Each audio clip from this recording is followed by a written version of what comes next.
Qalansuwatun TV.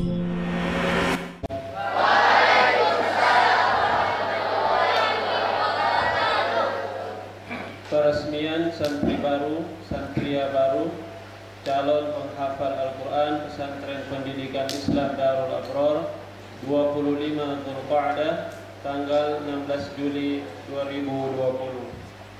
1. Nama Andi Chandra Nur Asyams, Wali Jamaluddin, asal Sinjai. 2. Andi Muhammad Rizki Al-Bukhari, Wali Andi Darwis, asal Palattae. 3. Andi Muhammad Faiz, Wali Andi Sitwa, asal Bone.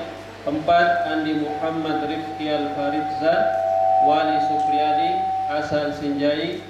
5. Andi Nizar Munur Syafar, Wali Syafruddin Ishaq, asal Sinjai. 6. Ahmad Raihan. 7. Abdul Wahid, Wali Nur Saidin, SPDI, asal Palattae. 8. Ahmad Lutfi Ramadan, Wali Syahril. 9. Ahmad Agung Tobroni, Wali Haji Idris, asal Sinjai. 10. Ahmad Muhaimin Bahar, Wali Bahar Salang, asal Sinjai. 11. Andi Faiz Fatahillah, Wali Andi Kamri, asal Sinjai. 12. Andi Fayat Landre Said, Wali Detranas Mustaqim MSI, asal Bone. 13. Andi Tanzil Bitara, Wali Abdan Khalis, asal Surabaya. 14. Andi Yandirham, Wali Andi Patiroi, asal Aralai. 15. Andika, Wali Haryadi Amir, asal Matajan. 16. Ashar Yafi Nurul Islam, Wali Asrifuddin Abdul Razzaq, asal Toraja. 17. Danindra Al-Fikri, Wali Abdul Waris, asal Sinjai. 18. Zaki Mubarak Isra, Wali Ishaq, asal Sinjai. 19. Fadila Afrisaldi Suhilmi, Wali Sulmat, asal Riau. 20. Fudail Khotta, Wali Tajuddin SPT, asal Sinjai. 21. Hamdi Arif Siraj, Wali Muhammad Arif Siraj, asal Palu. 22. Hidayat Nurwahid, Wali Haji Muhammad Sarif DAAG M, asal Palu. 23. Ihdal Umar Muher, Wali Dr. Muher, asal Ambon. 24. Ibnu Mas'ud, Wali Samir, asal Palattae. 25. Ibnu Qayyum, Wali Budirman SAG, asal Cendranai. 26. Ismail, Wali Andi Amiruddin, asal Makassar. 27. Lawade Abdullah, Wali Lawade Abu Salim, asal Makassar. 28. Muhammad Abdi Rasya, Wali Syam Sahrir S, asal Sinjai. 29. Muhammad Akbar, Wali Abdul Wahab, asal Kajuara. 30. Muhammad Rifat, Wali Muhammad Tawil, asal Bulukumba. 31. Muflih, Wali Absyamsi, asal Palattae. 32. Muhammad Fajrin, Wali Patawari, asal Saloniko. 33. Muhammad Idris Mansur, Wali Mansur, asal Batu-Batu. 34. Muhammad Iqbal, Wali Suwardi, asal Bone. 35. Muhammad Rifki Ramdhani, Wali Marjoni, asal Palattae. 36. Muhammad Fahmi Ruslan, Wali Ruslan Syam SPD MPD, asal Sinjai. 37. Muhammad Hunain Al-Khayyani, Wali Dwi Utomo, asal Sinjai. 38. Muhammad Fathur Rahman, Wali Muhammad Yunus, asal Timika. 39. Muhammad Rifki Hidayat, Wali Jamaluddin, asal Sinjai. 40. Muhammad Taufiqur Rahman, Wali Muhammad Yunus, asal Timika. 41. Muhammad Yasir Ramadan, Wali Idris. 42. Novel Muzaffar Koboloi, Wali Abdul Muiz BST, asal Palu. 43. Nasrin Ahmad Worotikan, Wali Abdul Ghafur Worotikan, asal Manado. 44. Lizar Nur Syafa, Wali Syarifuddin. 45. Qurb Al-Qutbi, Wali Firman asal Sinjai. 47 Rifki Raisuldin Wali Nurdin SPD ST asal Palatai. 48 Radit H Wali Royal Kota Barat asal Batu Lapak. 49 Sosef As-Siddiq Wali Mursalin asal Bone. 50 Syahrizal Syarif Wali Syarifuddin asal Sinjai. 51 Syamsul Hamid Wali Andi Ambosaka asal Aradai. Selanjutnya akan kita bacakan santri-santrian. 1. Nama Rahmat Mailianan Makmur Wali Makmur asal Samaindre. 2. Amira Alfianida Wali Muhammad Naim SE asal Sinjai. 3. Zaskia Rahmania Wali Mukhtar asal Batu-Batu. 4. Nadia Latifah Hamka Wali Hamka Makmur asal Sinjai. 5. Andi Sofia Zahra Wali Ahmad Anwar asal Sinjai. 6. Zahra Fauzia S Wali Sudirman asal Cibung. 7. Erli Kaila Zahra Wali Makmur asal Salamekor. 8. Nazwa Aulia Worotikan Wali Abdul Ghafur Worotikan asal Manado. 9. Andi Khaira Afifah Wali Andi Adil Fatih Murah SE asal Bale. 10. Andi Aziza Ramadan Amar Wali Makmur asal Manado. 11. Hazimah Wali Asri asal Bale. 12. Najla Rifda Hanifah Wali Salman Fauzan asal Maros. 13. Najwa Riham Hanifah Wali Salman Fauzan asal Maros. 14. Andi Filza Firzana Makmur Wali Andi Makmur SAG asal Maros. 15. Naura Fatira Wali Abdul Haris SPD asal Sinjai. 16. Salwa Rashidin Wali Abdul Rashid Talle asal Papua. 17. Nur Afifah Mawaddah Wali Haji Khairuddin S. Sos asal Kaurran. 18. Rifqa Rifaa Wali Dafrandes Bakhtiar asal Sinjai. 19. Alia Rahma Wali Agustan asal Papua. 20. Alda Wali Amin asal Batu-Batu. 21. Nadira Wali Mukhtar asal Sinjai. 22. Asmi Yulianti Wali Haji Amiruddin asal Batu-Batu. 23. Mulan Amalia Karim Wali Adi Suwardi asal Palatai. 24. Nur Izzatul Fadilah Wali Ompo asal Lani. 25. Nur Afifah Jum Wardani Tamrin Wali Muhammad Tamrin asal Palu. 26. Andi Atifah Ulfa Bahri Wali Bahri M SPD asal Montesani. 27. Mawaddah Warahmah Wali Mustaqim Sawaidi asal Sinjai. 28. Rabiatul Adawiyah Wali Mansur asal Balle.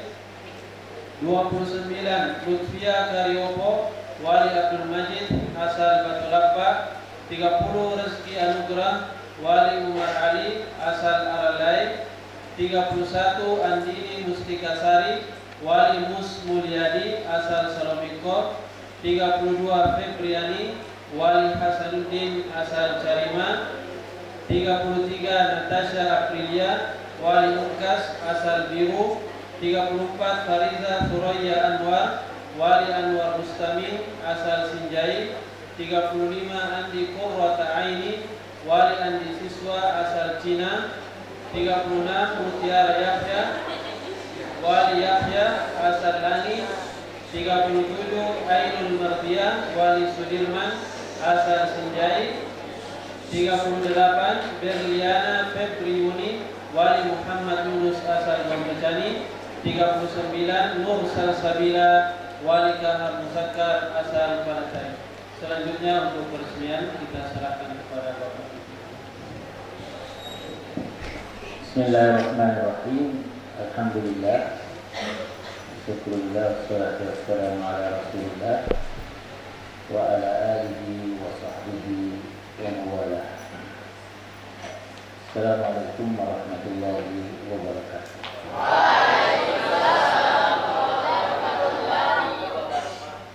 Alhamdulillah, pada hari ini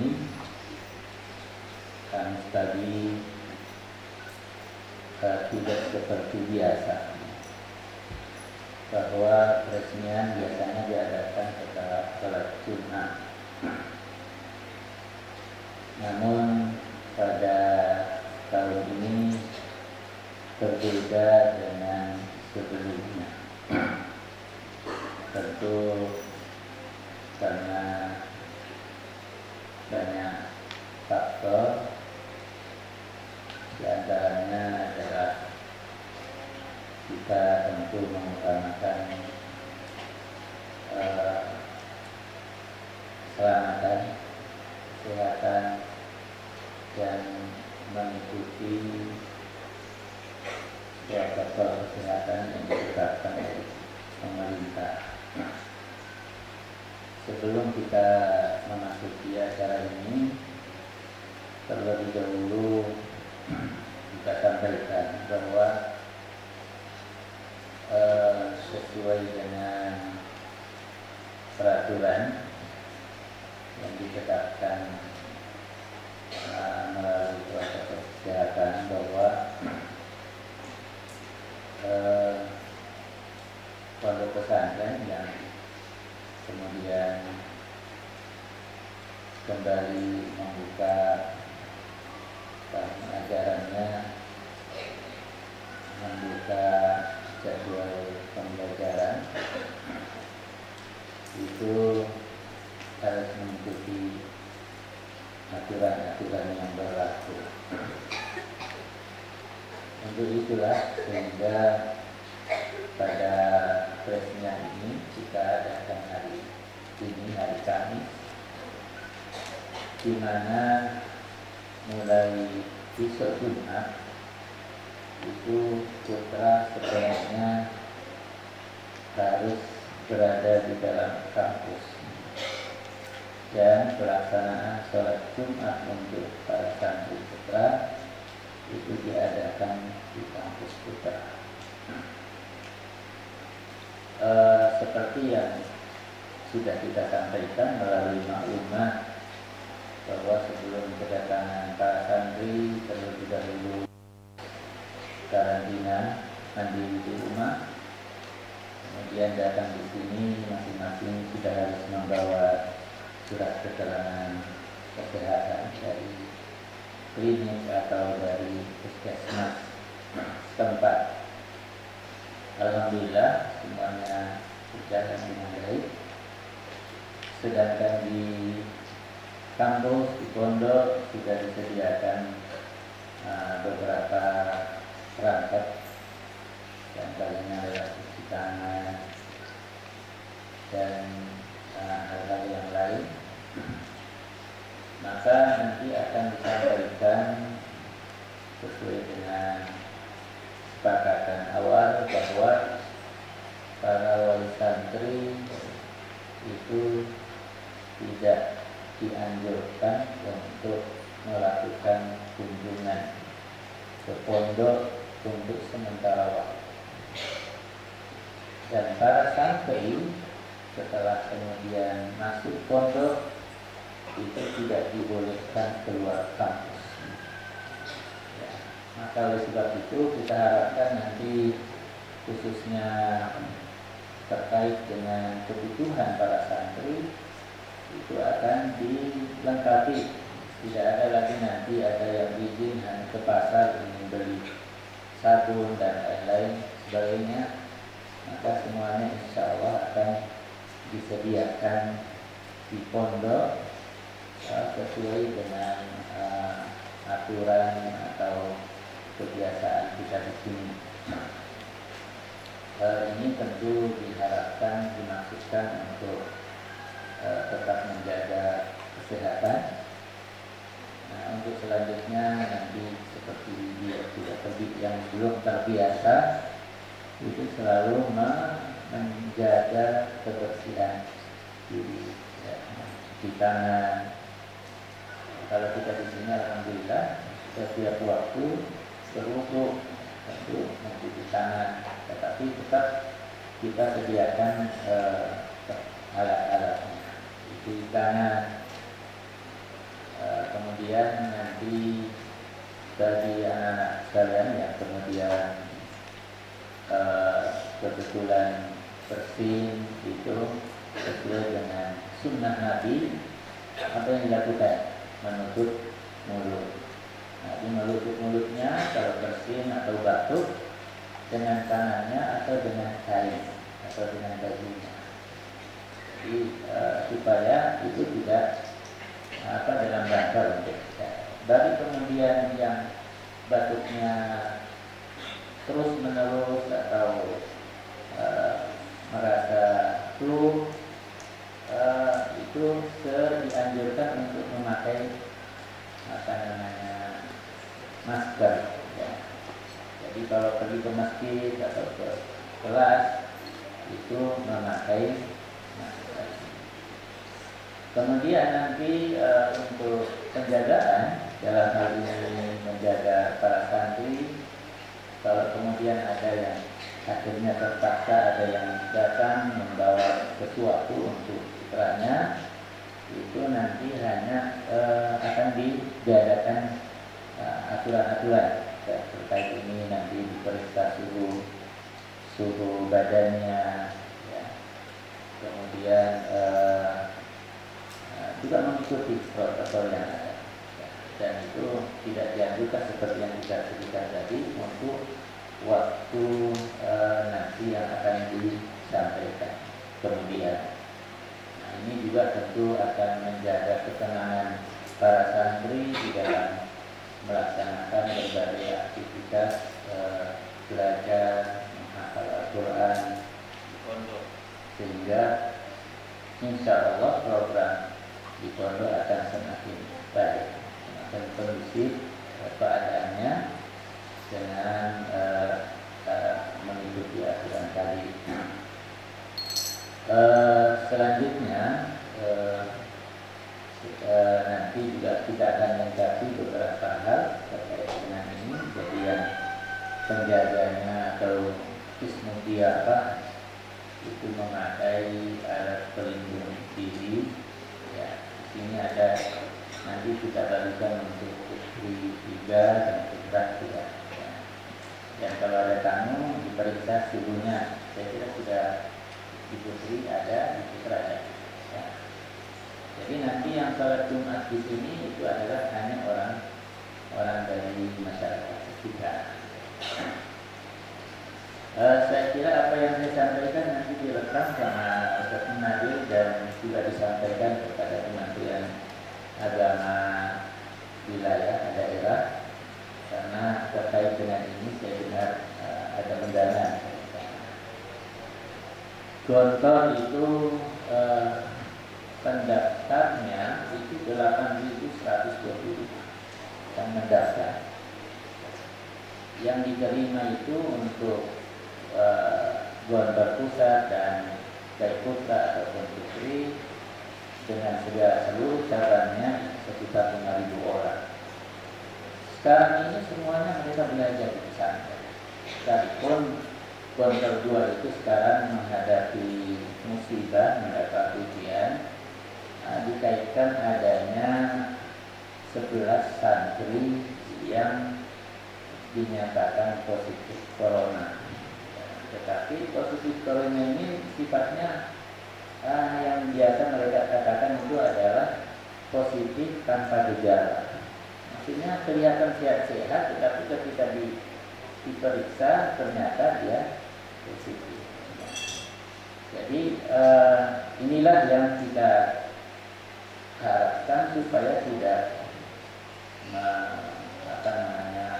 berkembang keluar di saat banyak juga orang tidak senang dengan pondok pesantren. Ya. Jadi saya dengar ini undangan ini juga dikaitkan dengan adanya laporan dari masyarakat. Ada salah seorang atau 2 orang yang melaporkan sehingga kita ini dimintai keterangan terkait ini. Maka ini tetap harus dijalankan dengan baik.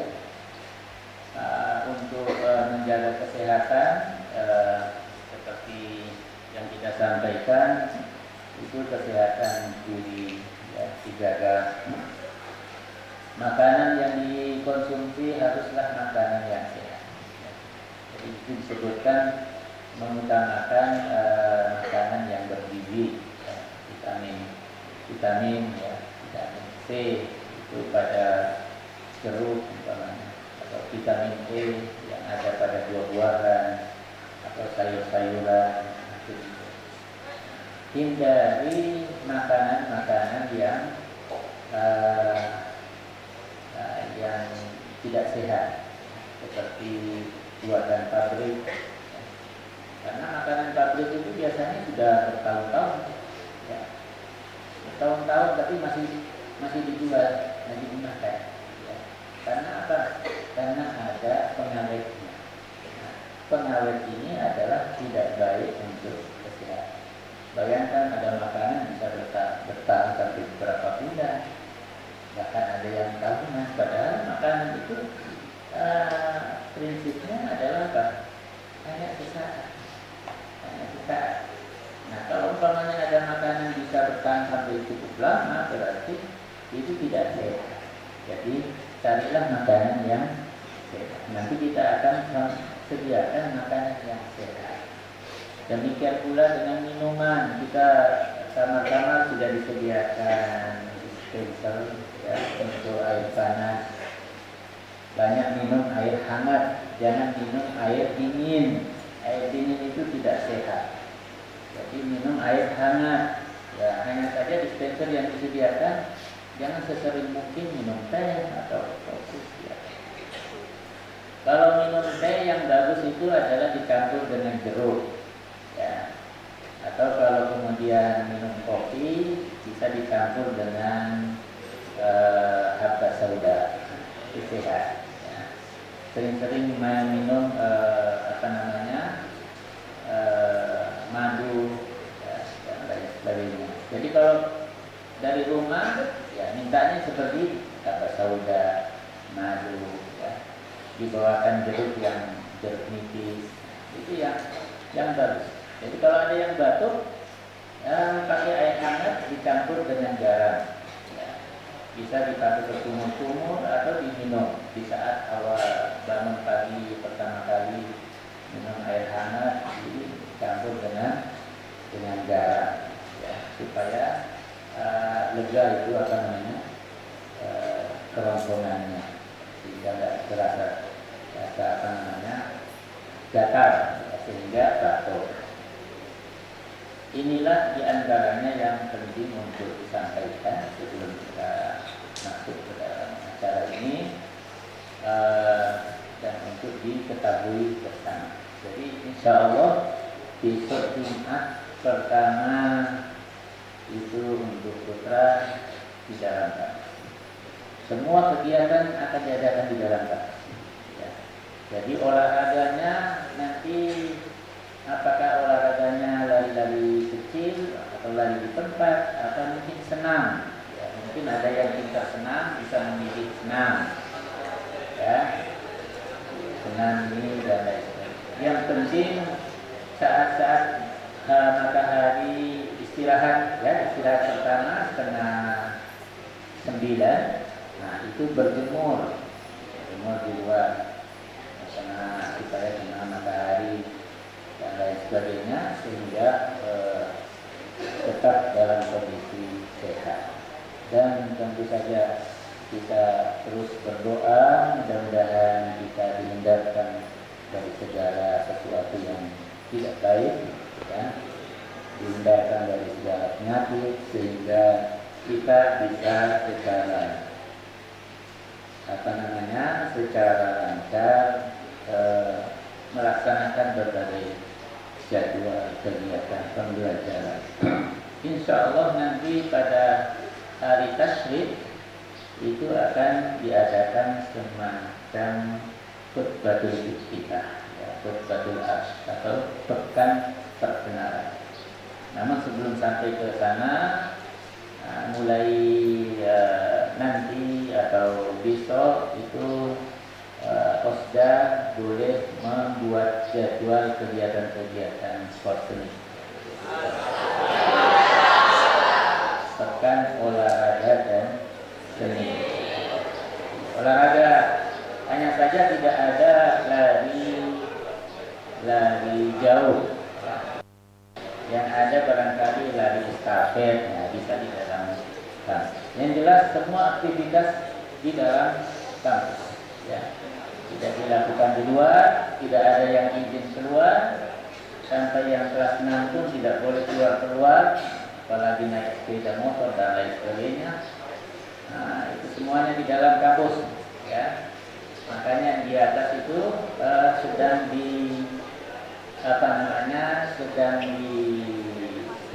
dikejar untuk penyelesaian pokok koperasi pelajar. Insya Allah kalau koperasi pelajar kita ini nanti akan bersaing dengan Alfamart. Oleh pihak Bank BRI itu sudah memesankan alat khusus yang biasa dipakai di Alfamart, Indomaret, sehingga orang tua juga bisa mengirim uang dan bisa mengambil nanti di Abrar nanti. Insya Allah. Saya kira ini yang penting untuk kita sampaikan. Tetap kita jaga kesehatan, jaga keamanan, dan olahraga yang biasanya diadakan pada waktu setelah asar itu harus berbagi, ya. Jadi kalau hari Ahad, hari Rabu itu khusus untuk santri. Guru-guru itu tetap istirahat, ya. Selain hari itu boleh guru olahraga. Hanya saja memperhatikan jadwal. Kalau tidak masuk waktu masuk masjid, guru-guru harus berhenti, ya. Jangan orang di dalam sedang mengaji terus di luar main bola. Dan dibatasi tidak boleh mengundang orang juga. Jadi itu khusus untuk di kampus, yang ada di kampus hanya orang kampus saja, tidak boleh orang luar. Ya. Karena orang luar itu macam-macam. Nanti ada bisa juga mata-mata atau bisa juga membawa penyakit dan lain sebagainya. Nah, termasuk terakhir ini yang harus bisa ingatkan bahwa ikuti disiplin, ya. Di sini sebagaimana pesantren yang lain atau lembaga pendidikan yang lain tidak boleh memakai alat-alat elektronik, boleh pakai HP dan lain-lain. Mengganggu. Sudah cukup lama di rumah dan orang di rumah resah, ya, karena anaknya main-main HP. Jadi ini dan inilah kemudian yang membedakan antara sekolah atau madrasah dengan pesantren. Ya. Kalau di sekolah madrasah bebas, ya, bebas, orang keluar masuk bebas. Di pesantren tidak begitu masuk seperti gondong, tidak begitu ketat. Ketika santrinya mudah, karena pesantren itu ada yang ketat. Ada yang ketika santrinya mau datang itu dijadwal yang datang, mulai dari kelas yang tinggi dulu, baru ke yang rendah sampai yang paling lambat. Itu dijadwal per 14 hari. Yang datang harus bebas tes COVID. Nah, ini bebas. Kalau pemerintah tidak, yang penting ada surat kesehatan. Nanti baru diperketat ketika sudah berada di kampus. Inilah yang kita tiru. Jadi sekarang sudah masing-masing sudah mengikuti aturannya dari luar, membawa surat kesehatan. Nah, disinilah baru kita perketat ketika sudah berada di dalam kampus. Jadi ini semuanya harus dipatuhi, ya, dipatuhi aturannya, dan mudah-mudahan kita senantiasa dilimpahkan rahmat dan sayang dari Allah Subhanahu wa Ta'ala. Selanjutnya ini kaitannya dengan dengan peresmian pada hari ini, bahwa pondok kita ini memiliki 3 komponen kuat. Nah, yang saling berkaitan sama lain. Pertama adalah program taktik, program menghafal Al-Quran. Yang kedua adalah program belajar kelas. Dan yang ketiga mendukung dari program taktik, mendukung proses belajar mengajar yang baik, itu adalah penerapan disiplin. Ini tiga hal ini tidak bisa dipisahkan satu sama lain. Maka untuk suksesnya satu sama lain itu harus saling berkaitan.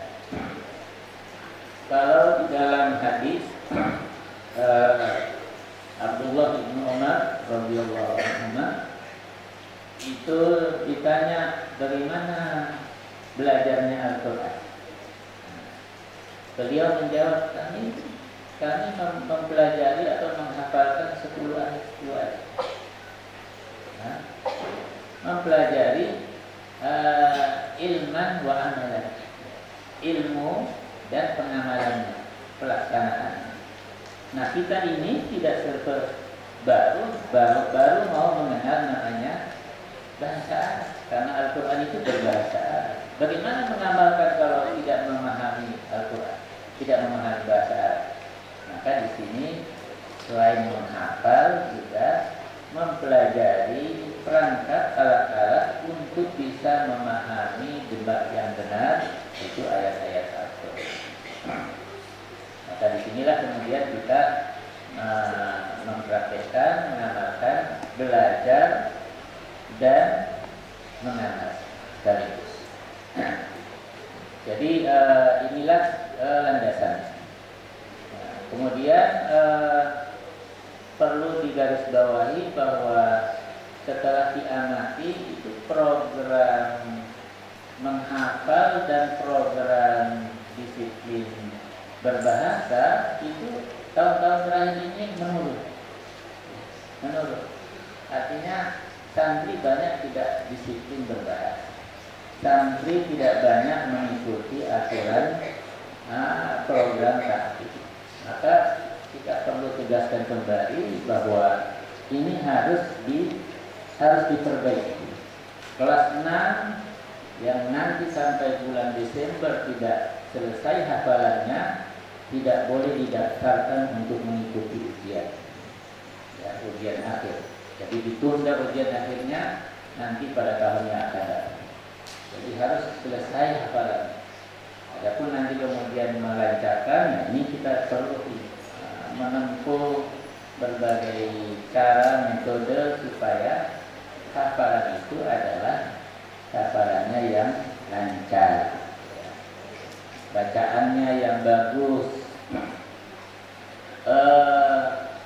Pernah kita sampaikan khususnya di hadapan siswa kelas 6 bahwa bisa saja kita mendatangkan syekh yang sudah punya sanad. Karena kalau mendatangkan syekh itu tidak sedikit biayanya. Mereka itu paling sedikit itu gajinya 1 bulan itu 30 juta. Maksudnya kalau ada di antara guru santri 10 orang saja itu mengambil sanad ketika kita memanggil syekh dalam program 2 tahun umpamanya, target 2 tahun, maka kita tidak rugi karena setiap orang itu gajinya berarti hanya 3 juta. Karena masing-masing 10 orang, jadi 30 dibagi 10 kan berarti 3 juta. Kita nggak rugi. 2 tahun kemudian kita sudah mempunyai guru-guru yang muhafidz, yang bacaannya bagus, yang punya sanad.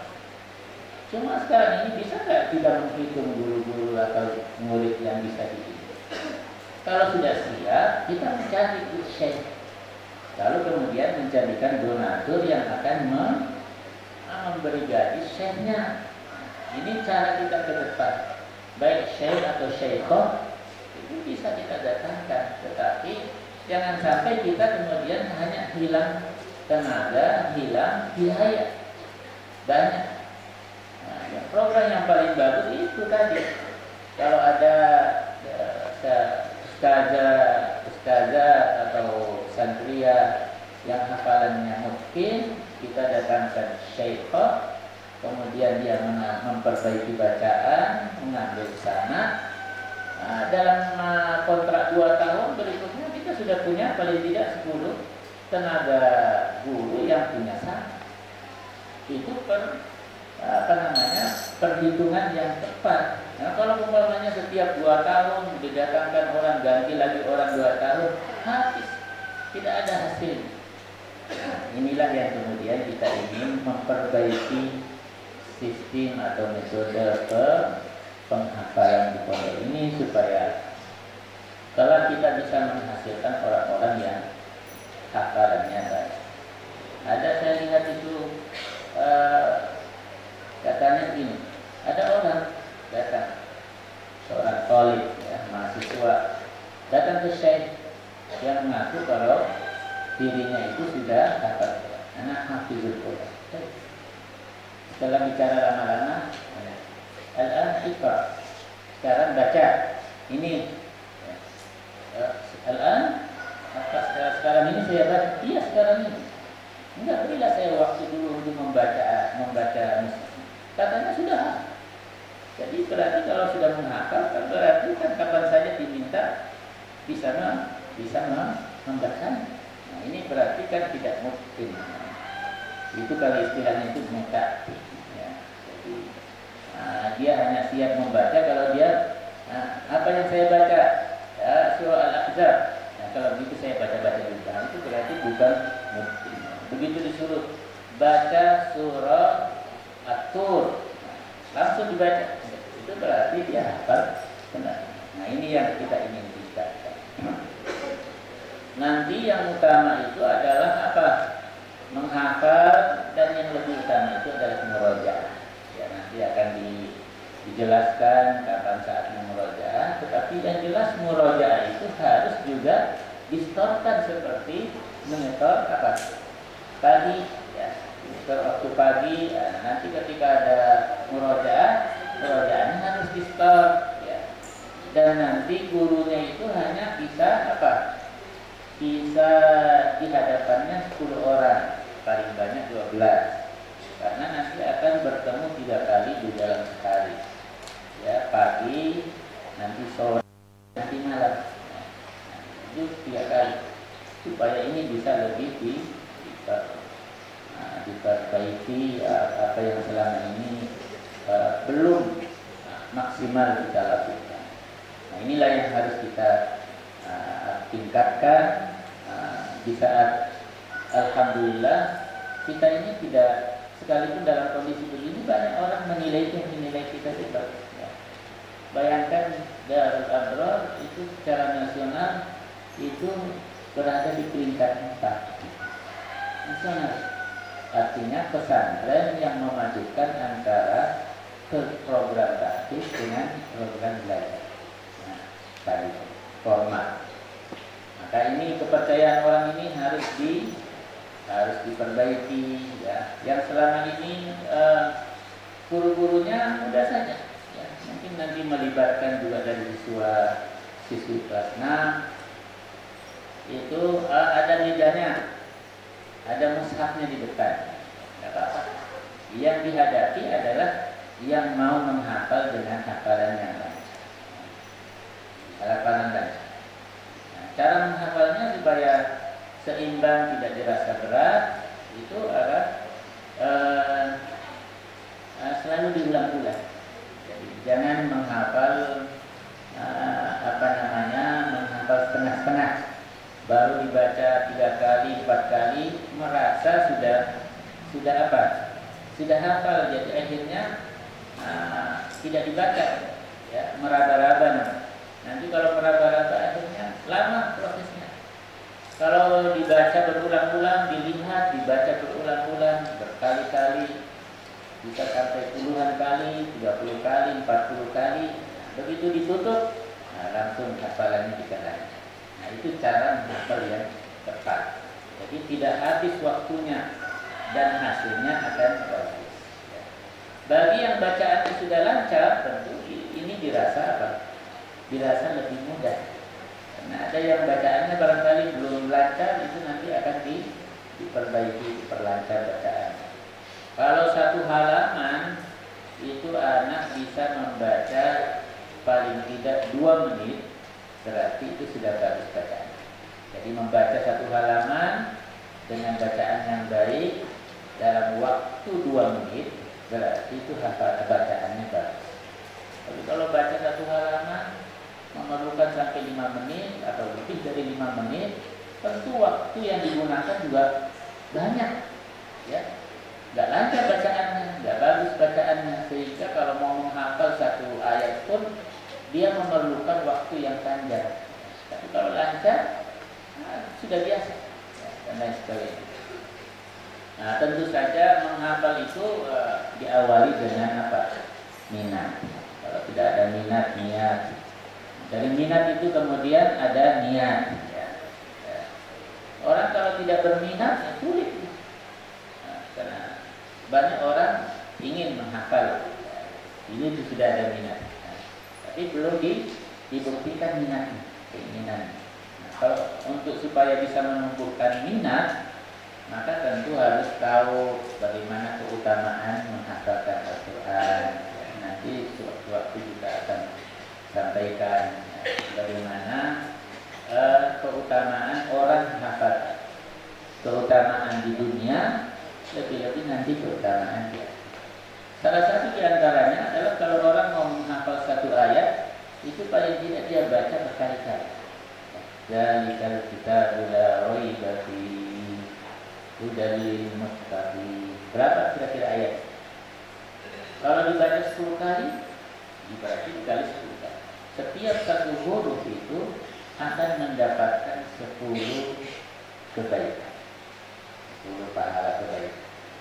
Kalau dibaca berapa satu kalimat, berapa huruf? Dibaca satu ayat, kira-kira berapa hurufnya? Satu ayat dibaca berkali-kali, berapa kali kira-kira dapat pahala? Jadi secara tidak langsung kita menabung kebaikan, tetapi kita tidak merasa kalau kita menabung. Nanti di akhirat akan diperlihatkan oleh Allah, inilah pahala bacaan Al-Quran. Tiba-tiba sekian besarnya seperti gunung dan lain sebagainya. Kapan ini? Karena kamu waktu menghafal Al-Quran, membacanya sekian kali. Itu keutamaannya diantaranya menghafalkan Al-Quran. Yang jelas, yang paling utama itu, dan ini sudah dibuktikan secara ilmiah oleh Barat, dan ini tidak boleh dibocorkan kepada umat Islam, tapi sudah bocor bahwa sebenarnya umat Islam itu anak-anaknya bisa lebih cerdas daripada orang barat, karena mereka membaca apa? Membaca huruf atau kalimat di dalam huruf bahasa Arab dalam hal Al-Quran ini, itu adalah mencerdaskan pikiran, mencerdaskan orang. Huruf Al-Quran tidak, karena huruf Al-Quran sifatnya tidak lurus, jadi dan dibacanya dari sebelah kanan. Itu yang mirip dengan tulisan orang-orang Israel, ya, Ibrani, itu dari kanan dibaca, sehingga orang-orang Israel itu cerdas. Ya. Yang kedua, bukan hanya itu, bahwa karena orang Islam itu seperti kisahnya, siapa yang pernah sudah melihat koran Suat TV, ya, saya sudah jelaskan bahwa itu Habibie, orang yang dikatakan orang paling cerdas tidak tahu di Indonesia, bukan di Indonesia saja, tapi di dunia dia memiliki kecerdasan 152, ada istilahnya 152. Ya. Orang cerdas itu 120 ke atas sudah cerdas. Ini 152. Tapi ketika belajar di Jerman, itu semua materinya itu 10 kecuali ada satu. Satu materi itu nilainya 99. Ya. Itu.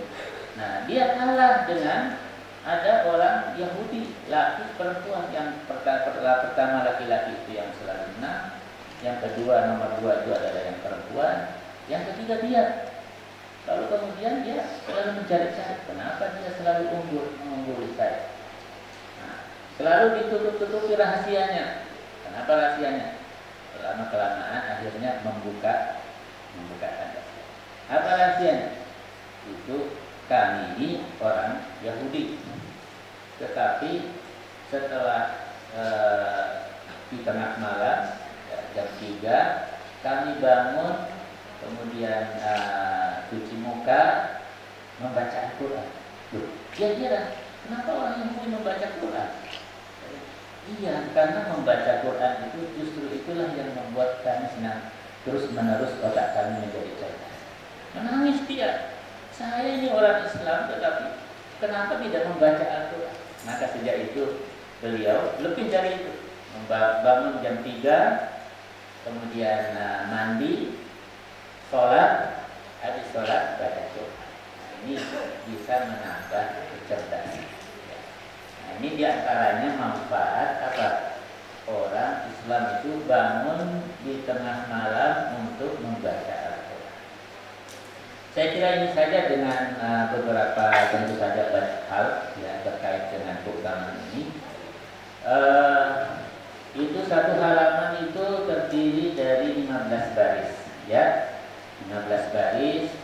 Nanti setiap 3 baris disesuaikan dengan akhir ayat itu dibaca berkali-kali, sedikit-sedikit, jangan langsung satu halaman. Kalau satu halaman langsung itu prosesnya lama, sedikit-sedikit. Nah, hafalkan 3 baris pertama. Setelah dibaca berkali-kali, hafal. Nah, berikutnya 3 baris berikutnya. Kalau nggak bisa di satu waktu nggak apa-apa, karena kan 5 kali pertemuan, ya. Sebelum zuhur dan setelah zuhur, ya. Sebelum asar, setelah asar, sebelum maghrib, setelah maghrib, sebelum isya, setelah isya, sebelum subuh, dan nanti setelahnya setelah subuh. Ya. Jadi setelah subuh, asar nanti murojaah, isya murojaah. Dan murojaahnya itu harus distorkan supaya hafalannya bisa lebih baik. Saya kira ini secara umum, nanti insya Allah guru-gurunya akan membimbing secara langsung, dan nanti yang baru ini nanti akan dikelompok-kelompokkan. Satu kelompok itu paling banyak 12 orang dengan satu gurunya, dan nanti tentu ada yang ingin lebih cepat. Ya, ini cepat bacaannya, maka dikelompokkan di kelompok A, B, dan seterusnya. Nah, paling tidak di sini ada 50 berapa tadi. Nah, itu nanti berarti 5 kelompok. Ya. Jadi dibaca 3 sedikit-sedikit. Ya. Yang penting hafalannya lah. Kalau distorkan sekali dan lancar, boleh. Sudah berarti sudah sah. Kalau distorkan ketika pertama kali dan ada salahnya 1, 2, diulangi lagi.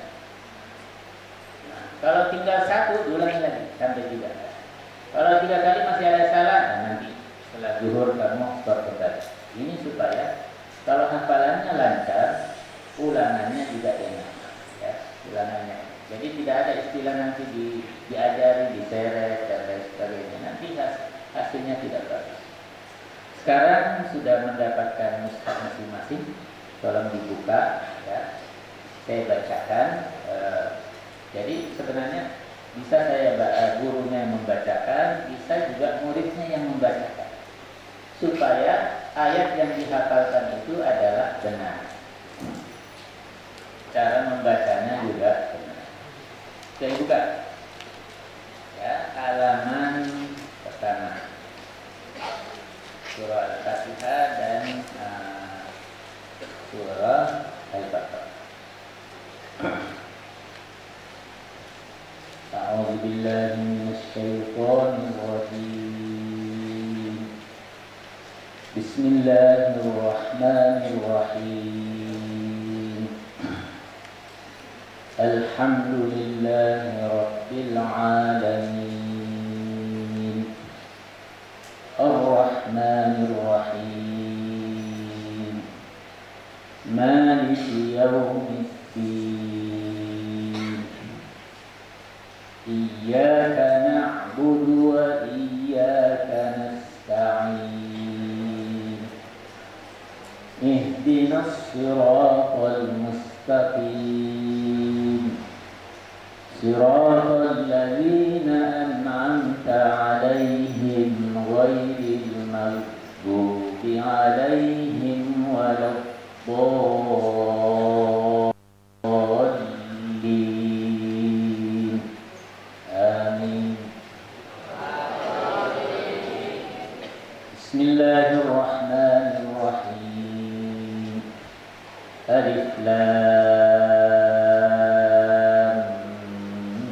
ميم.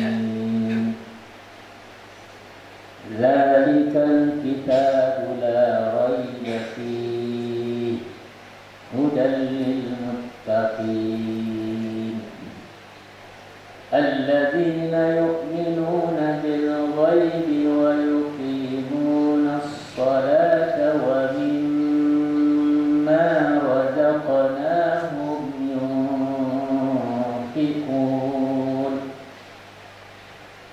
والذين يؤمنون بما أنزل إليك وما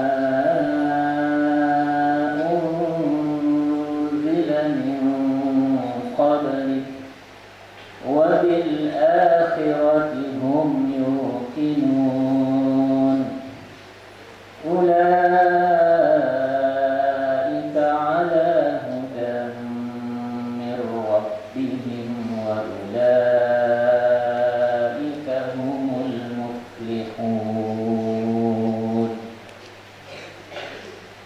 Sampai di sini insyaallah besok sudah mulai menyetorkan hafalan dan nanti akan diberikan kelompok-kelompoknya.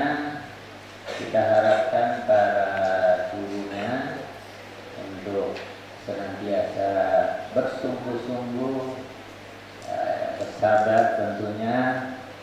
Ada syekh saya, ya. Syekh saya kemarin waktu ketemu, dia syekh terkenal di Kuwait sebagai seorang dai. Tetapi dia dahulu belajarnya mengaji dari bapaknya, menghafal Al-Quran dari bapaknya. Ternyata neneknya itu tidak bisa baca Quran. Dia baru tahu setelah dia menjadi nenek dan dia sudah besar dan terkenal. Jadi akhirnya dia bilang sama bapaknya, kenapa orang banyak diajarkan, kok anaknya, istrinya nggak bisa baca Quran? Padahal akhirnya dia menasihat. Nanti anaknya diajari, ajarkan saja surah Al-Fatihah. Surah Al-Fatihah saja, diajarkan surah Al-Fatihah, dia bisa membaca Al-Fatihah dengan baik. Kalau dia sholat dalam sehari semalam paling tidak 17 kali dia baca surah Al-Fatihah, pahalanya terus mengalir kepada kita. Ini motivasi kepada guru-guru agar mengambil peran. Insya Allah mari kita meraih pahala sebanyak-banyak. Ini saja ya, saya kira maklumatnya tadi sudah jelas ya, dan bisa langsung juga nanti disampaikan kepada para wali santri untuk sementara waktu wali santri tidak disarankan untuk datang ke pondok. Khususnya yang baru ini sampai komunikasi 2 bulan kemudian baru boleh berkomunikasi. Kalau ada hal-hal yang ingin disampaikan, sampaikan kepada musyriknya, saya butuh seperti ini dari orang tua. Nanti bisa ada itu Pasule ya, kalau pamannya khususnya dari Sinjai yang ingin mengirim sesuatu bisa lewat itu ya. Barang-barang ada hal yang, tapi yang jelas insya Allah kita akan usahakan kebutuhan santri akan dipenuhi di dalam pesantren sehingga tidak ada alasan untuk keluar. Ya. Demikian halnya yang ada di Madura. Saya harap sebenarnya dari Kominfo juga ada, kan sudah beli alatnya. Jadi ketika ada acara seperti begini, anak kita yang di Madura juga melihat ada acara, mengikuti acara seperti ini. Di sana ada saudara-saudaranya, kakak kelasnya itu kelas 5 semuanya ada di sana, di kampus Mandiri namanya. Alhamdulillah pastinya sudah hampir selesai, tinggal pelafonnya, kemudian di sana juga ada asramanya sedang dibangun. Ya. Insya Allah ke depan mudah-mudahan kita bisa membangun komunikasi dengan pesantren yang mungkin biasa orang cabang dan lain sebagainya, dan terus kita akan membuka di mana saja biiznillah. Mudah-mudahan Allah Subhanahu wa taala memudahkan segala urusan. Assalamualaikum warahmatullahi wabarakatuh.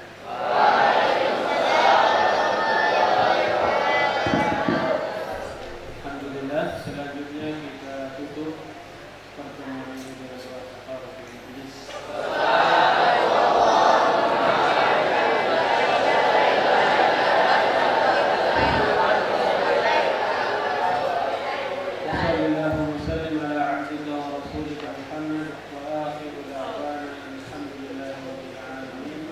Assalamualaikum warahmatullahi wabarakatuh.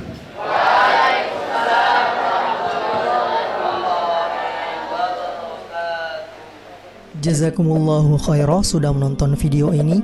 Jika bermanfaat, silahkan tekan like, share, dan subscribe untuk menunjukkan dukungan antum di channel ini.